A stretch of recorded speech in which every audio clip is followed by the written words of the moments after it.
Corona எங்கேருந்து வந்ததுன்னு நாங்கள் சைனாக்காரே குறை சொல்லிகிட்டே இருந்தேன். சைனாக்கார் பண்ணுறதோ இல்லையோ எனக்கு தெரியாது. இந்த சைனாக்காரி சப்ப மூஞ்சி கறித்தான் இந்த கொரோனா நோய் தமிழ்நாட்டுக்குள்ளார கொண்டு வந்ததுன்னு எனக்கு டவுட்டாக இருக்குது. இந்த சட்டைக்கு உசுறு இருந்தால் அழுதுருவேன். இந்த சட்டை மேலே அவ்வளோ உசுராக இருக்குது பார்த்தீங்களா?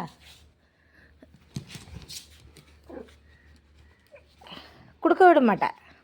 யாராச்சும் ஏதோ ஒன்று பண்ணாலும் என்னோடய செல்ல சக்கி குட்டி இந்த சட்டை மேலே தான் முடிச்சிருவேன். ரெடி 1 2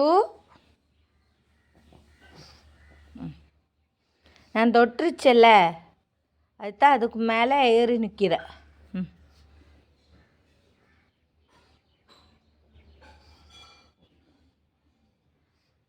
சக்கி பாப்பா